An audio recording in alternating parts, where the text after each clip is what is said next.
Llamamos por favor al doctor Andrés González de Chile, que nos va a comentar de su investigación, autorreparación de mezclas asfálticas mediante calentamiento por microondas. Adelante, Gracias. por favor. ¿Cuál de los dos es? Bien. Primero que nada, muchas gracias a la organización por haber seleccionado este artículo para ser presentado en esta ocasión. Y también quiero agradecer a mis coautores, Jonathan Valderrama, que actualmente trabaja en la Universidad Católica de Chile en la Unidad de Ingeniería Vial, y al doctor José Norambuena, amigo y colega, que trabaja en la Universidad del Biobío. Esta presentación tiene 5 partes. Primero, una descripción del concepto de autorreparación de materiales, luego seguido por la motivación de esta investigación y sus objetivos y preguntas, luego los materiales y métodos de laboratorio utilizados, el análisis de resultados y finalmente algunas conclusiones y recomendaciones. Y para explicar el concepto de autorreparación de materiales me voy a ir a un área totalmente distinta a la ingeniería y a la ingeniería vial en particular. Quiero que nos vayamos, a los que les gusta el cine de ciencia ficción, retrocedamos 30 años y nos acordemos de una película que se llama Indiana Jones 3, que hay 2 pedazos de actores, Harrison Ford y Sean Connery, y en esta escena que voy a mostrar, Sean Connery fue seriamente herido y Harrison Ford tiene un líquido mágico que va a autorreparar, autosanar una herida.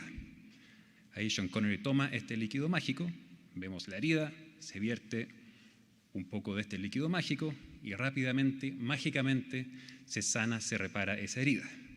Ojalá tuviéramos un líquido así, digo yo, para reparar grietas, ¿cierto? Y baches en un pavimento de asfalto. Bueno, pasando de esta escena de ciencia ficción, volvemos a la ingeniería y podemos decir que los materiales autorreparables existen desde hace bastante tiempo. Y a mí me gusta esta clasificación en 2 grandes grupos. Los materiales que tienen o necesitan un estímulo externo para autorrepararse, por ejemplo el que aparece a la izquierda, donde tenemos este material que tiene ciertos elementos que a través de un estímulo, por ejemplo una radiación, reaccionan y esa fisura que aparece se puede reparar, se puede sellar, incluso mecánicamente. Al lado derecho tenemos ya un material 100% autorreparable, es decir, no necesita estímulo externo. También tenemos ahí un material compuesto, un polímero con cápsulas. Cuando una grieta fisura pasa por el material y rompe una cápsula, se libera este agente autorreparador y se autorrepara la grieta, la fisura. Esto es algo que ya se ha aplicado hace algún tiempo a los pavimentos de asfalto, con resultados bastante auspiciosos. Pero la motivación de esta investigación va un poco más allá, en particular si nos vamos a lo que es el calentamiento externo, es decir, aplicamos un estímulo externo a una mezcla asfáltica. Y el concepto general está explicado en esta figura, donde tenemos agregados, tenemos betún ligante, y a estas mezclas generalmente se le agrega algún tipo de elemento metálico. ¿Por qué? Porque cuando se aplica la inducción magnética o la radiación microondas, ese calor, esa energía, digamos, se transfiere en forma de calor a las fibras. Las fibras transmiten ese calor al betún ligante y, digamos, las microfisuras que tienen o podrían tener una mezcla asfáltica, digamos, por capilaridad se sellan y se produce una reparación mecánica de la mezcla asfáltica. Esto, como dije, se ha aplicado con 2 grandes tipos de estímulos externos, la inducción y el microondas. A la izquierda tienen resultados, es un gráfico que muestra en el eje horizontal el tiempo de calentamiento, el tiempo que aplica inducción, y en el eje vertical la temperatura. La particularidad de la inducción magnética es que solamente calienta los metales. Por lo tanto, podemos ver en esa gráfica que a medida que disminuye el contenido de metal en la mezcla, baja la temperatura. De hecho, cuando tengo 0% de fibra metálica, no hay calentamiento. Pero en el gráfico de la derecha vemos, en el caso del microondas, que incluso cuando no tengo fibras, igual se produce un calentamiento.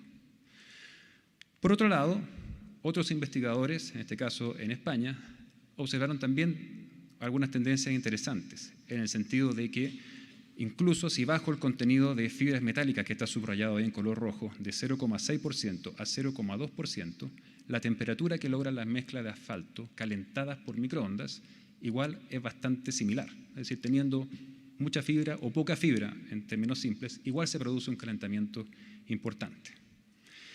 Eso nos hizo llegar a la motivación y objetivos. En el fondo, lo que nos hizo pensar los resultados de la literatura es qué pasa si comparamos mezclas de control sin ningún tipo de aditivo que gatille el calentamiento por microondas con probetas con mezclas que sí tienen estos aditivos y veamos qué tanto vale la pena agregar estos aditivos, producir mezclas nuevas con estos aditivos en términos de reparación y temperatura.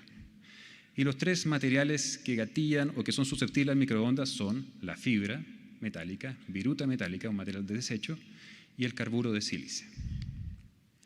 En materiales y métodos utilizamos agregados, piedras cercanas a la ciudad de Santiago, utilizamos una calorimetría convencional que se utilizan en Chile de acuerdo al manual de carreteras y utilizamos un contenido de ligante de un 5,2%.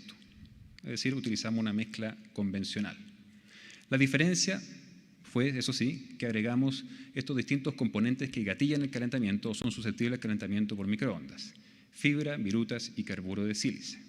Ahí vemos un detalle, una foto por microscopio de los distintos elementos que utilizamos y que agregamos en distintos contenidos a las mezclas de asfalto.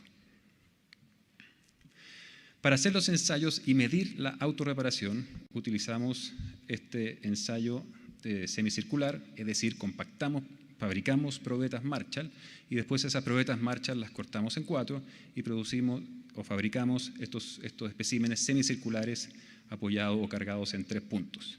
Además, inducimos o cortamos cada probeta en el centro, en la parte inferior, para que se propagara la fisura de manera vertical hacia arriba. Y lo que medimos fue la razón de reparación o el healing ratio que aparece ahí, razón de reparación. ¿Qué significa esto? Que teníamos la probeta antes, o decir, una vez que ya fue cortada, medíamos la primera curva, fuerza de desplazamiento, y registrábamos la primera fuerza, F sub 0, que resistía a esta probeta. Después, la probeta, cuando ya estaba rota, se metía en microondas por 40 segundos, se reparaba, se dejaba reposar un día normalmente, y al día siguiente o día después lo volvíamos a reparar.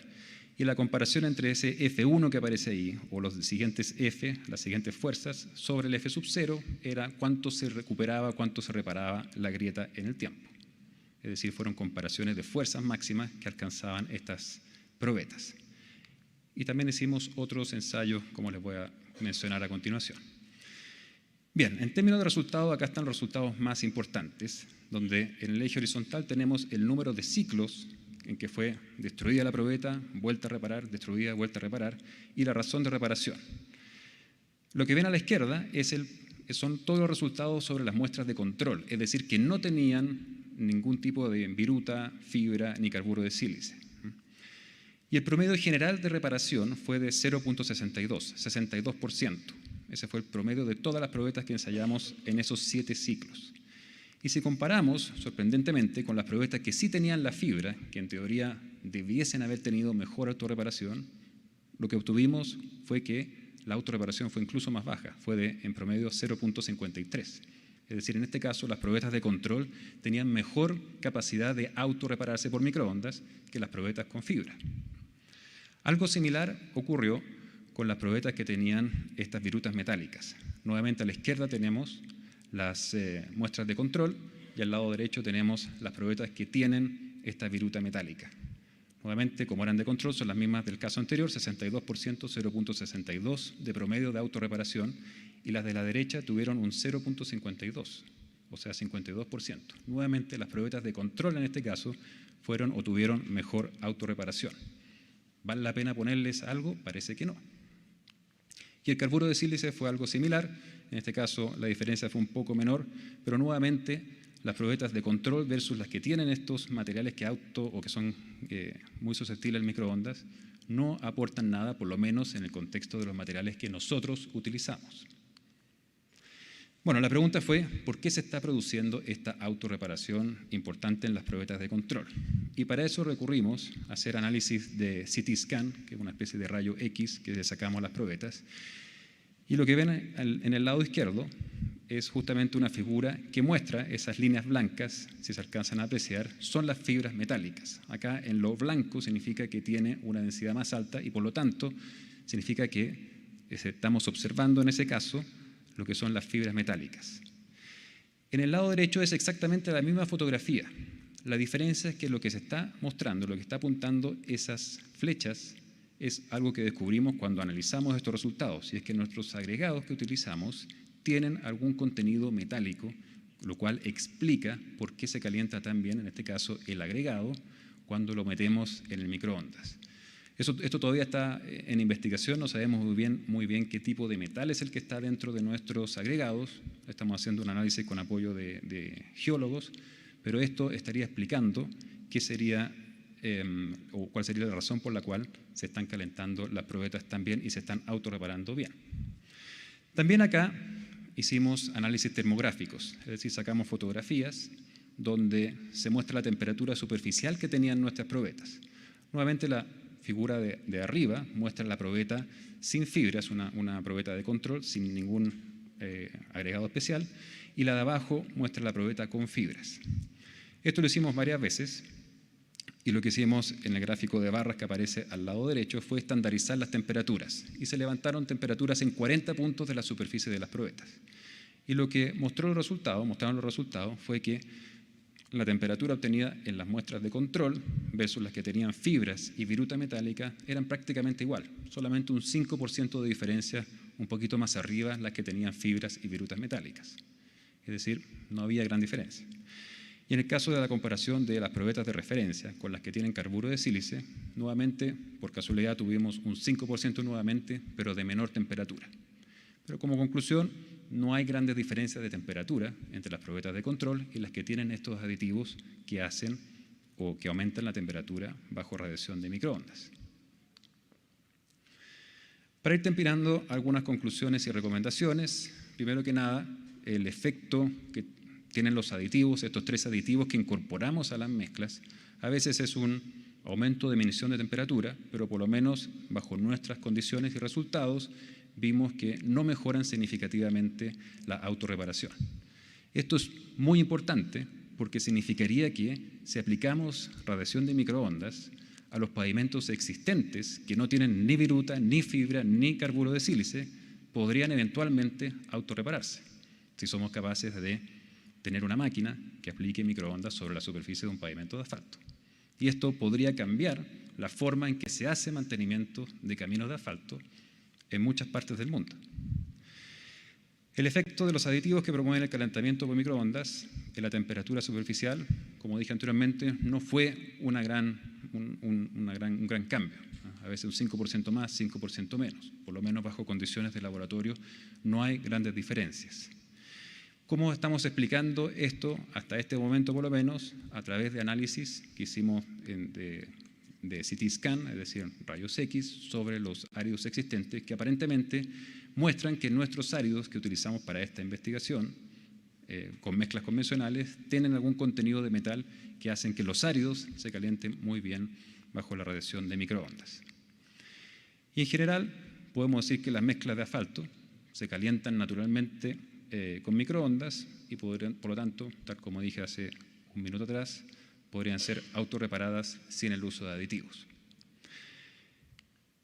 También, como una recomendación que surgió en base a esta investigación, es que en laboratorio pareciera ser que esto funciona, pero obviamente, y todos los que están acá sabemos que si esto no se lleva a campo, a terreno, va a ser difícil de que sea provechoso.